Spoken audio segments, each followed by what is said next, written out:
The great hall of the Galactic Council was silent. Hundreds of alien species sat in their seats, watching the tall figure standing in the center. Commander of the Empire looked older than his years. His scales, once bright red, had turned dull gray. His hands shook as he held the speaking device. "I come here to give a warning," said. His voice echoed through the chamber. "A warning that cost my people everything. I am here to tell you about the humans, and why you must never, ever attack them." The council members whispered among themselves. The humans were a young race. They had only joined the galactic community 50 years ago. They seemed weak. They had no great weapons. Their ships were slow.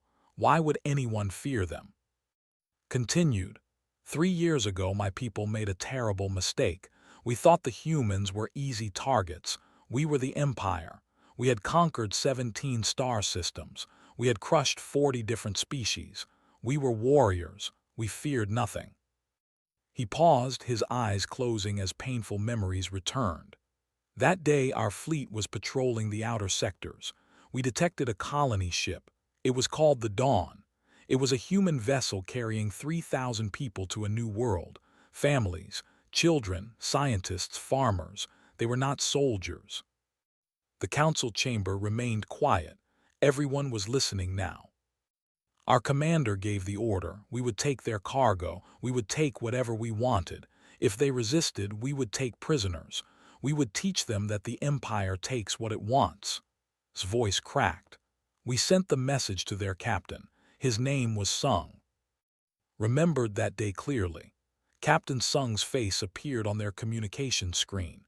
He was a middle-aged human with dark hair and tired eyes. Behind him, the crew of the Dawn worked frantically. "This is Captain Sung of the Dawn," the human had said. His voice was calm but firm. "We are a peaceful colony ship. We carry families and supplies for settlement. We have nothing of military value. Please let us pass." The commander had laughed. "You will surrender your ship. You will give us your cargo. You will become our prisoners.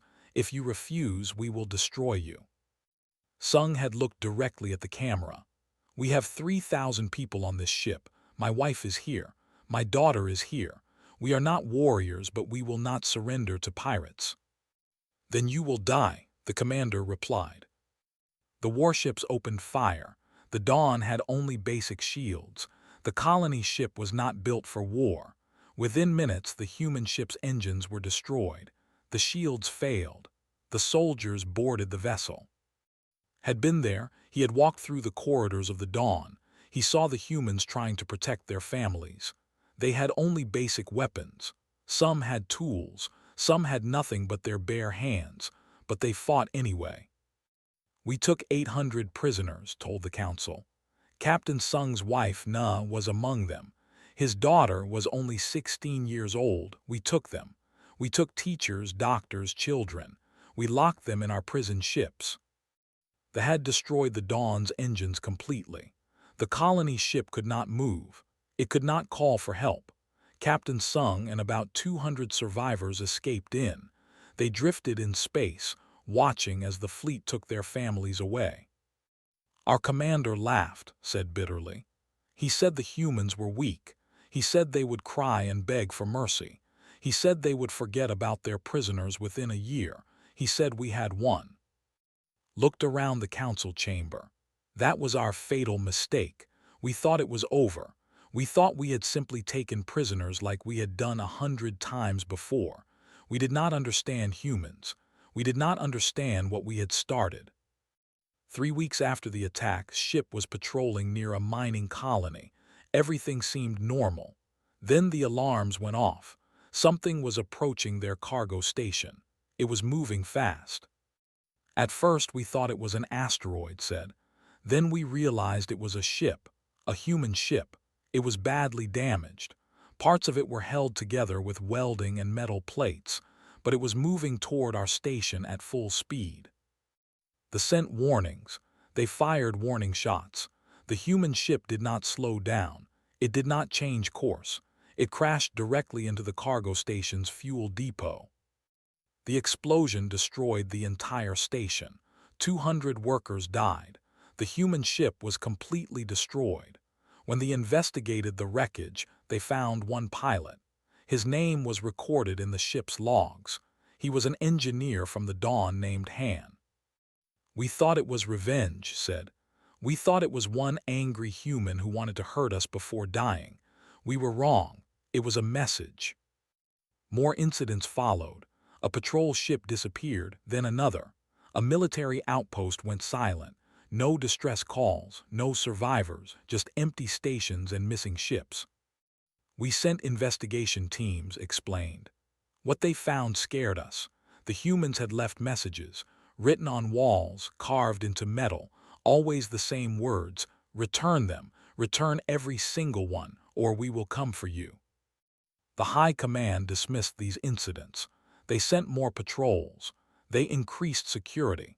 They believed their superior military would handle any human threat. "We still did not understand," said quietly. "We thought war had rules. We thought enemies would fight battles and then make peace. We thought there would be negotiations and treaties. We thought the humans would eventually give up." 5 months after the Dawn attacks, fleet engaged 3 human ships near the border. The human vessels were outnumbered. They should have retreated. Instead, they attacked. The battle lasted 4 hours. They destroyed 2 of the human ships, but the third ship, commanded by Captain Sung himself, managed to disable 2 cruisers before escaping. Before they left, the humans sent a message. Sung's face appeared on our screens, remembered. He looked thinner, older, but his eyes burned with something I had never seen before. He said only 5 words: "We will never stop coming." Looked at the assembled council members. His voice became hard and serious. That was when I first understood. The humans were not fighting a war. They were not seeking revenge. They were making a promise that would break my entire civilization. The council chamber erupted in confused chatter. How could one destroyed colony ship threaten a galactic empire? How could a few hundred survivors challenge a military force of millions? Raised his hand for silence. "You do not believe me. I can see it in your faces. You think I am exaggerating. You think that we're simply weak. You are wrong, but you will understand. Let me tell you what happened next. Let me tell you about the 6 months that followed. The 6 months when we learned what it means to be hunted by humans."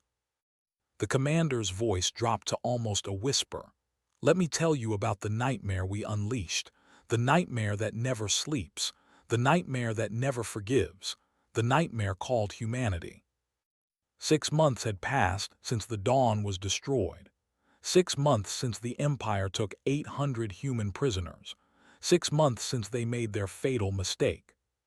Commander stood on the bridge of his flagship, reading reports that made no sense. In the past month alone, 17 outposts had gone dark. No distress signals, no survivors, just silence. Patrol ships were disappearing. Supply convoys never reached their destinations. Something was hunting them in the darkness of space. "It cannot be the humans," his second officer insisted. "They have no fleet. They have no resources. How can a few survivors from one colony ship threaten us?" Did not answer. He stared at the star map on his screen, every missing ship, every destroyed station. They formed a pattern, a circle that was slowly closing around the core systems. The humans were out there, and they were getting closer. Captain Sung stood in the cargo bay of a salvaged freighter. The ship had once belonged to traders. Now it belonged to his growing fleet. Around him, 30 volunteers worked on weapons and repairs. None of them were professional soldiers. They were farmers, teachers, engineers, and doctors, but they had all lost someone to the "Captain, we have located another prison transport," a young woman named Mi Jin reported. She had been a security officer on the Dawn. Now she was Sung's tactical advisor. "It is carrying 80 prisoners from our ship, including your wife and daughter." Sung felt his heart clench. And he had not seen them in 6 months. Every day he wondered if they were still alive. Every night he promised himself he would find them. "Where?" he asked. 3 systems away. They are moving prisoners to a facility on Prime, heavy security, 20 warships escorting the transport. Mi-jin paused. Captain, we only have 12 ships. This could be a trap. It is definitely a trap, Sung agreed. They know we are tracking them. They want us to attack. They want to destroy our fleet in one battle. Then we should wait, another officer suggested. We should build more ships, gather more allies. Sung shook his head. My family is on that transport. I will not wait. He looked at his crew. But I will not ask anyone to follow me on a suicide mission. Anyone who wants to leave can leave now. No shame, no judgment. Nobody moved. Nobody spoke. They all stayed. A grizzled engineer named Han stepped forward. Captain, I have an idea. They expect us to attack their warships. What if we do not attack them at all? Over the next 3 days, Han worked on a plan that seemed impossible. He took 6 of their smallest ships and stripped them down. He removed weapons, shields, and life support. He filled them with explosives and crude navigation computers. He turned them into automated missiles. They will detect these ships and move to intercept them, Han explained. Their warships will cluster together to create a defensive barrier. That is when we strike, not at their warships, at the transport itself. Mi-jin nodded slowly. Hit and run, get in, get our people, get out before they can respond. Exactly, Han confirmed. But we will only have a few minutes, maybe less. The trap was set near a nebula cloud. The transport convoy moved through the area confidently. Their sensors detected 6 approaching vessels. All of them were small human ships. Destroy them, the commander ordered. The 20 warships moved into defensive formation. Their weapons powered up. They fired at the approaching ships. The first automated vessel exploded, then the second, then the third. While they focused on the decoy ships, Sung's real attack force emerged from the nebula cloud. 6 ships moving at maximum speed. They had their shields at full power and their weapons charged. The transport had only light defenses. It was not built for combat. Sung's ships surrounded it within seconds. Mi-jin led the boarding team. 30 humans in salvaged armor crashed through the transport's hull using cutting torches. Inside the transport, the guards were not prepared. They expected their warships to protect them. They expected prisoners to be weak and helpless. They were wrong on both counts. The human prisoners had spent 6 months in captivity. But they were not broken. When they heard the explosions and saw human soldiers cutting through the walls, they fought back. They grabbed anything they could use as weapons. They attacked their guards. Mi-jin's team moved through the transport, opening cell doors and arming prisoners. Everyone moved to the cargo bay. We have 3 minutes before those warships get here. Na grabbed her daughter's hand. They ran through corridors filled with smoke and sparks. Around them, other prisoners followed. Some were injured. Some could barely walk. But they all moved toward freedom. Sung stood in the transport's cargo bay, counting people as they came through. 50, 70, 100. Where was his family? Had he lost them again? Then he saw them, Na and running toward him. Sung felt tears in his eyes. He ran forward and wrapped his arms around them. For a moment, nothing else mattered. Sung, we have to go, Mi-jin shouted. The warships are coming. They had rescued 200 prisoners. Not all of them, not even half, but 200 people who would not die in captivity. 200 people who would tell their story. 200 reasons to keep fighting. The human ships broke away from the transport just as the warships arrived. The rescue vessels scattered in different directions. They tried to pursue, but they were too slow, too predictable. The humans knew these tactics. They had planned for this. 12 human ships entered the nebula cloud. Only 9 emerged on the other side. 3 ships had been destroyed in the escape. 37 humans died to save 200. But Captain Sung knew they would all make the same choice again. On his flagship, watched the tactical display in disbelief. The humans had attacked a heavily defended convoy. They had rescued prisoners. They had escaped. His commanders were demanding explanations. How did they know where the transport would be? One officer asked. We have a spy, another suggested. Someone is giving them information. Shook his head. No, they are not getting information from spies. They are tracking every ship, every movement, every patrol route. They are watching us constantly, and we cannot find them. That is impossible, his tactical officer protested. We control this sector. We have sensors everywhere. They are using techniques we do not understand, replied. They hide in nebula clouds.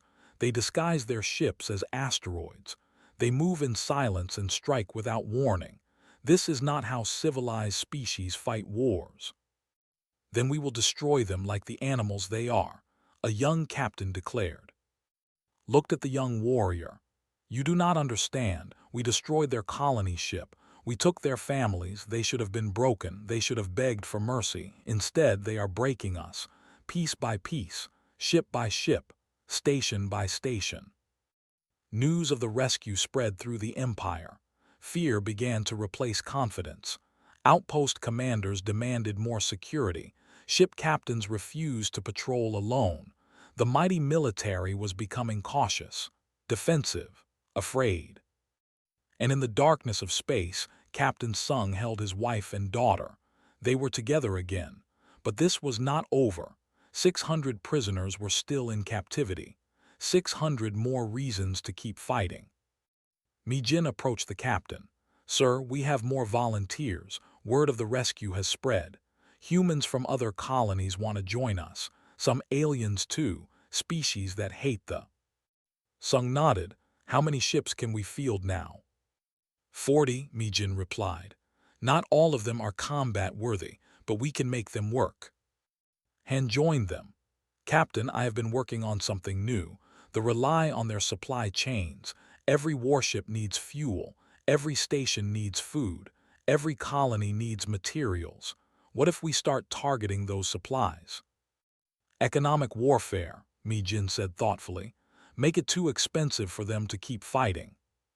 Exactly, Han confirmed. We cannot defeat their military in open battle, but we can make them starve. We can make their empire collapse from within. Sung looked at his crew, his family, his allies. They had started with nothing, a few and broken ships. Now they had a fleet, they had a strategy, they had hope. They think this is a war, Sung said quietly. They think wars have rules and endings. They think we will eventually negotiate and make peace. They do not understand. This is not a war. This is a reckoning. He turned to face the stars. Somewhere out there, his people were still prisoners. Somewhere out there, the Empire still believed they could win. We will teach them, Sung promised. We will teach them what it means to attack humanity. We will teach them that we never stop, we never forget, and we never forgive. 1 year had passed since the Dawn was destroyed. The Empire was no longer confident. They were afraid. Commander sat in an emergency meeting with the High Council. Around the table, military leaders argued and blamed each other. Their empire was bleeding, losing, dying. We have lost 43 ships in the past 2 months, Admiral reported. His voice was angry. 17 mining colonies have been destroyed. Our trade routes are being blockaded by human vessels. Our economy is collapsing. How many ships do the humans have? The council leader demanded. Our intelligence estimates 40 to 50 combat vessels, replied. But they are using hit-and-run tactics. They strike and disappear before we can respond. They are like ghosts. Had stopped counting victories and defeats. Numbers no longer mattered. What mattered was that his people were losing something more important than battles. They were losing their will to fight. 3 days earlier, a supply convoy had been attacked. The humans did not destroy the ships. Instead, they disabled them. They cut the engines but left the crews alive. When rescue teams arrived, they found a message carved into the hull of every ship. Return them all. Across the galaxy, the Galactic Council was watching the conflict with growing concern. The humans were supposed to be a peaceful species. They were traders and explorers. They were not warriors, but now they were fighting a war that was destroying one of the galaxy's oldest empires. Ambassador Lee walked into the Galactic Council chamber. He was an older human with gray hair and calm eyes. Behind him, two assistants carried data files. The council members watched him with curiosity and fear. "Honorable council members," Lee began, "we come to discuss the situation with the Empire. We come to offer terms for peace." The representative stood quickly. "Peace? Your people are pirates. You attack our ships without warning. You destroy our colonies." Lee looked at the representative without emotion. "You attacked a civilian colony ship. You killed 800 people. You took 800 more as prisoners. You started this conflict. We are finishing it. The Council demands that both sides cease hostilities immediately," the Council chairman announced. "We will mediate negotiations between humanity and the Empire." "We do not need mediation," Lee replied. "Our terms are simple. Return every human prisoner, alive and unharmed. Face trial for war crimes against civilians.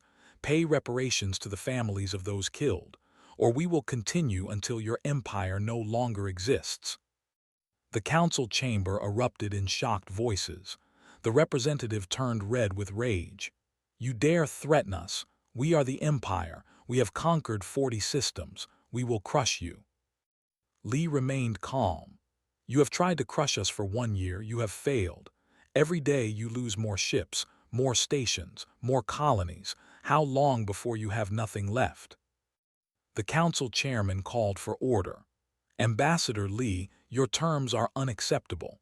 The Galactic Council does not support total surrender demands.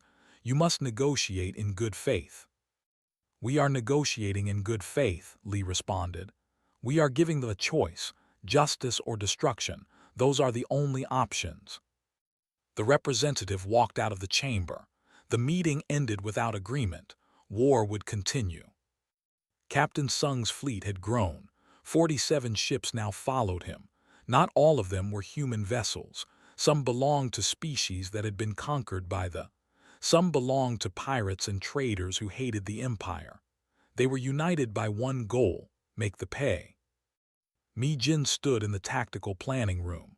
Around her, commanders from 6 different species studied holographic maps. They were planning the next phase of the war.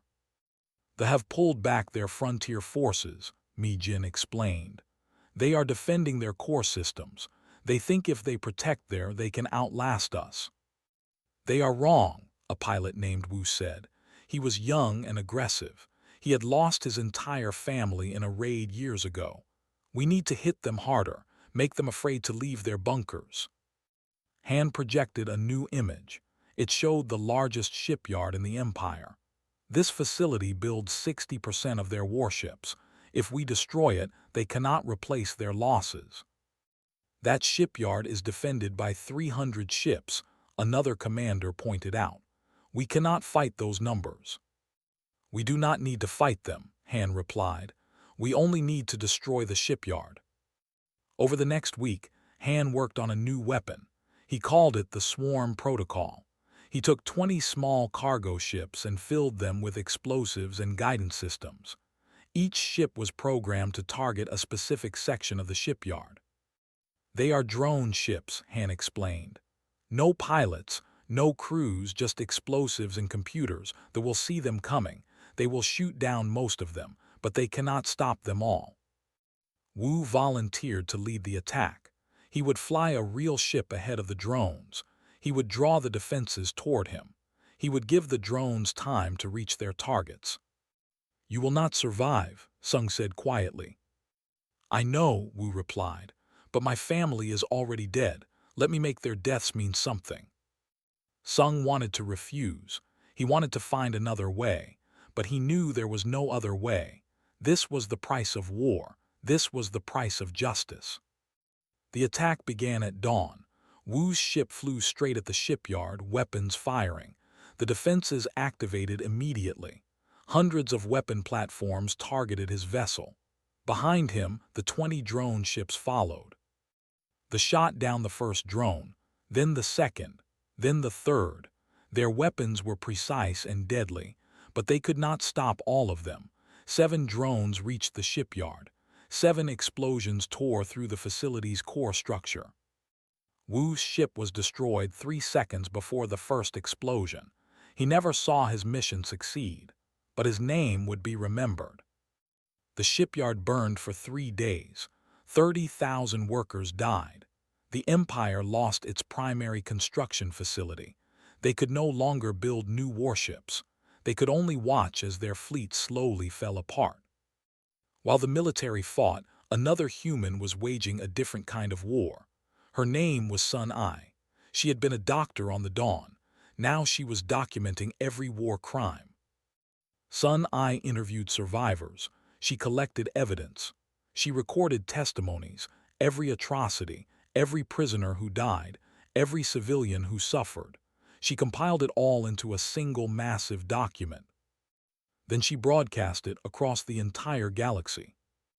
Every species in the Galactic Council received Sun I's report. They saw images of prison camps. They heard testimonies from survivors. They learned about torture, starvation, and murder. The Empire's reputation was destroyed overnight. Public opinion has turned against us, reported to the High Council. 3 trade partners have canceled their agreements. 2 former allies have recognized human authority over disputed territories. We are becoming isolated. Then we will fight alone, Admiral shouted. We do not need allies. But they did need allies. They needed trade. They needed resources. They needed the galaxy to look away while they rebuilt their strength. Instead, the galaxy was watching them die. Han was working on one final project. He called it the Prometheus Protocol. It was not a weapon to destroy ships or stations. It was a weapon to destroy a civilization. The is supported by 17 mining colonies, Han explained to Sung. If we seed those colonies with radiation emitters, the entire region becomes uninhabitable. They will have to abandon their core systems. That is genocide, Sung said slowly. No, Han corrected. Genocide is killing people. This is destroying infrastructure. We give them warning. We give them time to evacuate, but we make it impossible for them to continue their empire. Sung stared at the schematics. This weapon would end the war, but it would also prove that humans were just as ruthless as maybe more so. Prepare the weapon, Sung ordered, but do not deploy it yet. Use it as leverage. Let them know what will happen if they do not surrender. The message was sent to every military installation. It contained complete technical specifications of the Prometheus Protocol. It showed exactly how humanity would make space uninhabitable for the next 300 years. Read the message in his office. His hands trembled. For the first time in his life, he felt true fear. Not fear of death, fear of being erased. Fear that his entire species would be scattered to the stars with no home to return to. They are giving us a choice, whispered to himself. Surrender now while we still have something left, or lose everything. But the High Council refused to surrender. They were proud. They were warriors. They would rather die than submit to humans. In the human fleet, Sung held his wife Na close. She had been a prisoner for 7 months before her rescue. The experience had changed her, made her harder, but she was still his Na. How many more will die? She asked. I do not know, Sung admitted. They refused to surrender. They would rather see their empire burn than admit defeat. Then let it burn, Na said coldly. They destroyed our home, they killed our friends, they took our daughter. Let them feel what we felt. Sat in another part of the ship, studying language and culture. She was only 17 now, but she had spent months as a prisoner. She had seen terrible things. She understood hate. But she also understood something else. This war would never truly end until someone chose peace, until someone chose to be better than their enemy. She wondered if humans could be that someone, or if they would become exactly what they were fighting against. The galaxy watched and waited. The Empire was falling. Humanity was rising, and everyone wondered what kind of power the humans would become. 18 months after the Dawn was destroyed, the Empire was on its knees. Their military was in ruins. Their economy had collapsed. Their allies had abandoned them.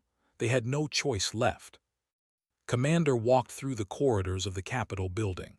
Around him, the once proud halls were empty and dark. Power was being rationed. Food was scarce.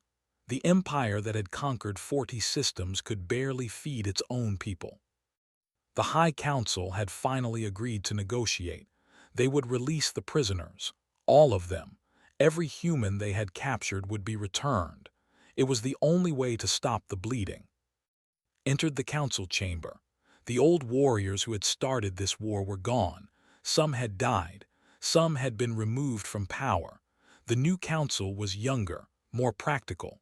They understood that survival was more important than pride. "We will release the prisoners," the new council leader announced. "All of them, without conditions. We only ask that the humans end their attacks." Nodded. He had been chosen to deliver the prisoners because he understood the humans. He had fought them. He had studied them.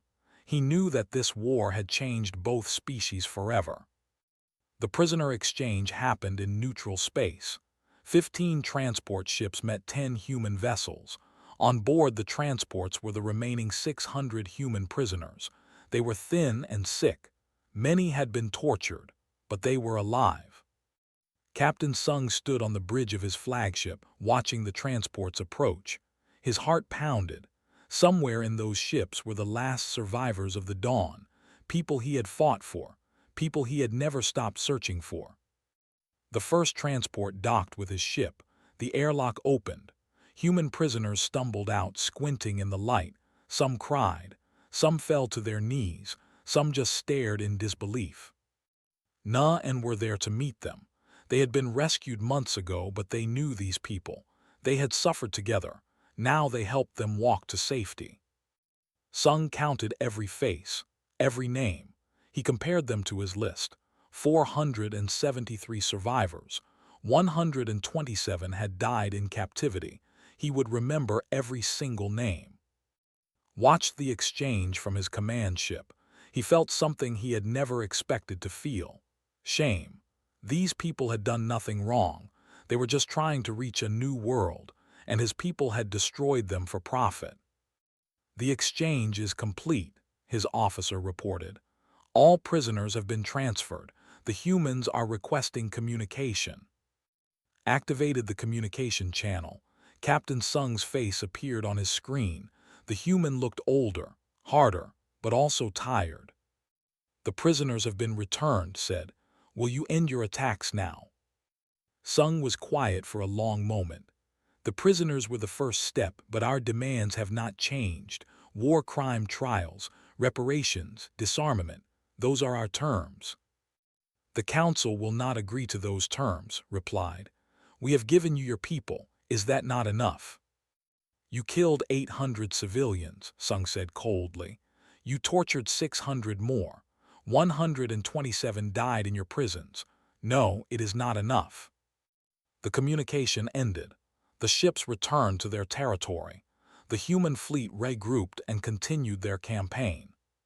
But something had changed. The prisoners were free. The primary goal had been achieved. Some humans began to question whether they should continue fighting. Ambassador Lee met with Captain Sung in private. The old diplomat looked concerned. "Captain, the Galactic Council is putting pressure on us to end this conflict. They say we have achieved our primary objective. They want us to negotiate." "We gave them terms," Sung replied. "They refused." "I know," Lee said, "but we need to consider the cost of continuing. We have lost over 300 people in this war.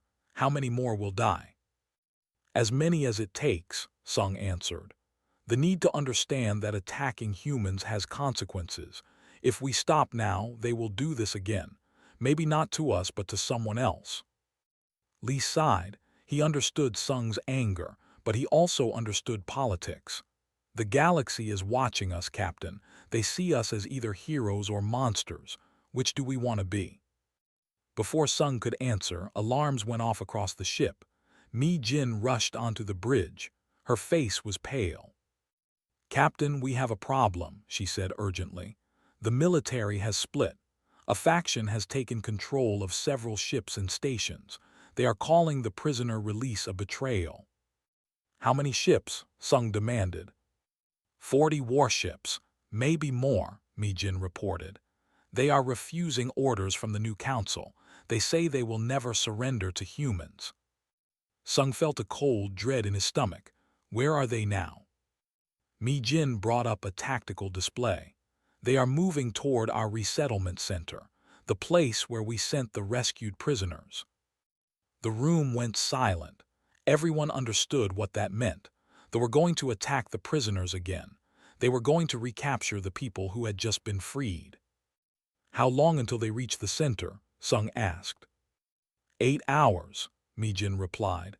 "We can get there in 6 if we push our engines to maximum." "Do it," Sung ordered. "All ships, maximum speed. We are not losing those people again." The human fleet raced toward the resettlement center. Behind them, the new council was sending their own loyal forces to stop the. But everyone knew they would arrive too late.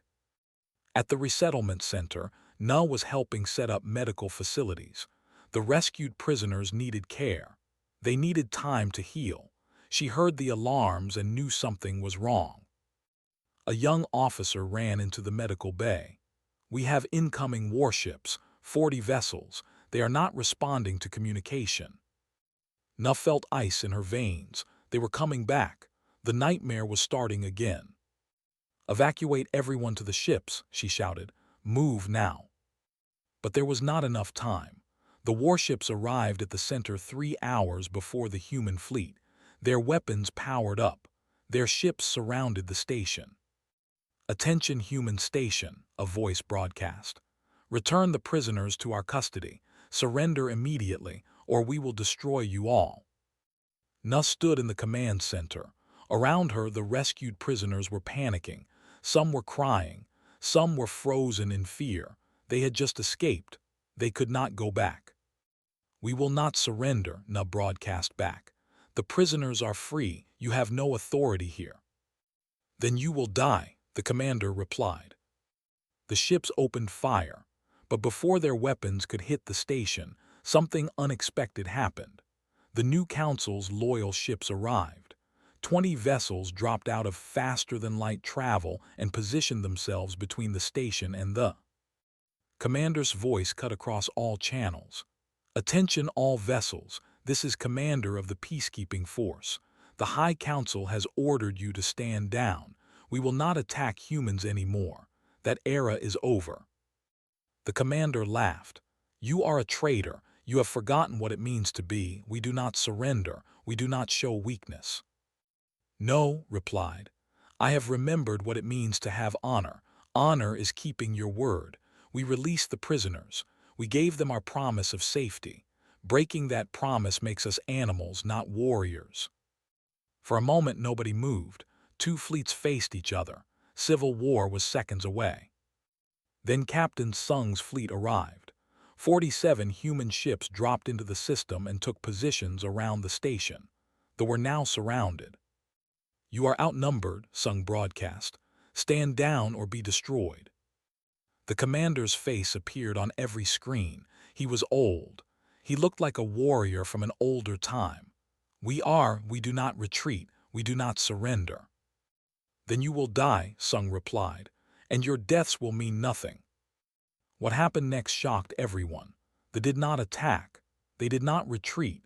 Instead, they activated their self-destruct sequences. 40 ships exploded in brilliant flashes of light. They chose death over surrender. Watched the explosions in silence. Those had been his people, warriors who believed in the old ways. Now they were gone, and maybe he thought the old ways died with them. On the station, Na collapsed into a chair. They were safe, for now, but she knew this was not over. There would always be someone who wanted to hurt them, someone who refused to let them live in peace. Captain Sung landed on the station an hour later. He found Na in the medical bay holding. They were both crying, not from sadness, from relief, from exhaustion, from everything they had survived. "It is not over," Na whispered, "is it?" "No," Sung admitted. "They are gone, but there are still who hate us, still those who want revenge." Mijin entered the room with a tactical officer named Ho Young. They both looked grim. "Captain, we have a problem," Ho Young said. "Though we're not acting alone. They have support throughout the military. We are seeing protests on the. Some are calling for total war against humanity." Han joined them. "Captain, I believe it is time to implement the Prometheus Protocol. We need to show them what will happen if they continue fighting." Sung looked at his family, his crew, the prisoners they had saved. How much more would they have to sacrifice? "No," said suddenly. Everyone turned to look at her. "No more weapons, no more destruction. If we use the Prometheus Protocol, we become exactly what we are fighting against." "Then what do you suggest?" Sung asked his daughter. "We take the fight to their," replied. "We show them that we can reach them anywhere, that there is no escape, but we do not destroy them, we simply make them understand. We make the consequences real." Sung looked at his 17-year-old daughter and saw a leader. She had lost her childhood to this war, but maybe she had gained wisdom. "Then that is what we will do," he decided. "We go to the and we end this, one way or another." 3 years had passed since the Dawn was destroyed. Commander stood in the Galactic Council chamber once more, but this time he wore different clothes, not the uniform of the military, simple civilian clothing, the clothing of a defeated people. "I have told you how it began," said to the assembled council. "Now I will tell you how it ended. I will tell you about the day humanity came to the day we finally understood what we had awakened." The council members leaned forward. Every species in the galaxy had heard stories about what happened at Prime, but few knew the complete truth. His memory took him back to that day, 20 months after the Dawn attack. The human fleet had grown to 80 ships. They were no longer running, no longer hiding. They were coming home, coming to the heart of the Empire. "Our defense network was the strongest in the sector," explained. 100 warships, 300 orbital platforms, planetary shields that could withstand nuclear weapons. We believed we were safe. We believed the humans would never dare attack our. Captain Sung stood on the bridge of his flagship looking at through the viewing screen. It was a beautiful planet, blue oceans, green continents, white clouds. 5 billion lived there, innocent people who had nothing to do with the attack on his ship. "Captain, our fleet is in position," Mi-Jin reported. "All ships are ready." Beside her, Han worked at his console. "The Prometheus Protocol is armed and ready. If you give the order, we can make this entire system uninhabitable." "We will not use it," Sung said firmly. "Was right. We are not here to destroy, we are here to teach." Ho Young approached with a tactical report. "Captain, the defense fleet is mobilizing. They have 100 warships. We are outnumbered." "Good," Sung replied. "Let them come. Let them see that numbers mean nothing."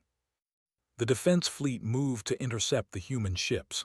Admiral, the old warrior who had started this war, commanded the defense. He saw the 80 human ships and smiled. Finally, a real battle. Finally, a chance to crush these pests. "All ships attack formation," ordered. "We will destroy them in one strike." But the humans did not behave like a traditional fleet. They scattered. They moved in patterns that made no sense. They used the planet's gravity to sling around at high speed. They deployed clouds of sensor-jamming particles. They shot at shadows. They fired at decoys. They wasted ammunition on empty space. Then the real attack began. Small human ships, piloted by volunteers, crashed into the orbital defense platforms. Not all of them, just the key ones. The platforms that controlled the defensive grid. Mi-Jin had planned this perfectly. She knew that the defenses were connected. If you destroyed the right nodes, the entire network would collapse, and she had studied technology for 18 months. She knew exactly where to strike. One by one, the orbital platforms went dark. The defense fleet tried to protect them, but they could not be everywhere at once. The humans were too fast, too coordinated, too determined. "This cannot be happening," Admiral whispered. He watched his perfect defense network fall apart. "They are just humans. They should not be able to do this." But they were doing it. Within 4 hours, the orbital defense network was destroyed. The fleet was scattered, and the human ships surrounded the planet. On the surface, billions watched the sky with fear. The humans had won. What would they do now? Would they bombard the cities? Would they use their terrible weapon? Instead, Captain Sung broadcast a message. His face appeared on every screen across the planet. He spoke in perfect language. "People of I am Captain Sung of the human vessel Dawn. 18 months ago, your military attacked my ship. They killed 800 civilians. They took 600 prisoners. They destroyed our home." The planet was silent. Everyone listened. "Today, I stand above your world with 80 warships. I have the power to destroy your cities. I have the power to make your planet uninhabitable, but I will not do these things. Do you know why?" Sung paused. "Because we are not you. We do not kill innocent people. We do not punish children for the crimes of their leaders. We came here for one reason, to show you that there is no escape, no place you can hide, no place where you are safe if you attack humanity." On the surface, Commander watched the broadcast with tears in his eyes. This human captain who had every reason to hate was showing mercy. Real mercy. Not the cheap mercy of words, but the hard mercy of restraint. "Your military leaders made a choice," Sung continued. "They chose to attack the weak. They chose to take what was not theirs. They chose to believe that might makes right. Today we prove them wrong. Today we show you that right makes might." The broadcast ended, but the human ships did not leave. They stayed in orbit, watching, waiting. The new council met in emergency session. They understood the message. The humans were not leaving until justice was served. "We must give them what they want," the council leader said. "We must put the war criminals on trial." "That means putting our own people on trial," another council member protested. "Our own military leaders." "They committed crimes," said quietly. He had been invited to the council as an advisor. "They attacked civilians. They tortured prisoners. They violated every rule of honorable warfare. They deserve justice." It took 3 weeks, but the council agreed. Admiral and 47 other military leaders were arrested. They were put on trial, not in a human court, but in a court, judged by their own people. The trials were broadcast across the galaxy. Every species watched as they admitted their crimes, as they faced the consequences of their actions.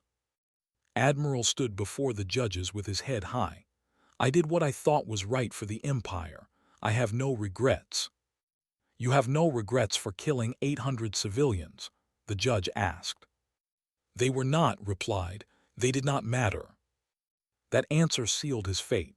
The people, watching their leader dismiss the value of other lives, felt shame, deep shame. They realized what their empire had become. All 48 military leaders were found guilty. They were sentenced to death. The humans did not demand this. They did it themselves. They needed to prove that they understood justice. Captain Sung watched the executions from orbit. He felt no satisfaction, no joy, just emptiness. So many people had died, so much had been lost. For what? For pride, for greed. Ambassador Lee landed on Prime 3 days after the executions. He met with the new council to negotiate the final terms of peace. "The prisoners have been returned. The criminals have been punished. What else do you want?" the council leader asked. "Disarmament," Lee replied. "Your military will be reduced to defense forces only. No warships capable of interstellar attack. Your remaining fleet will be monitored by human observers." "You want to make us helpless," the council leader said bitterly. "No," Lee corrected. We want to make you safe from yourselves." They agreed. They had no choice. Their fleet was destroyed. Their economy was ruined. They were lucky the humans were offering peace at all. The treaty was signed 1 month later. The Empire became the Protectorate. Humans would oversee their military for the next 50 years. Any act of aggression would result in immediate intervention.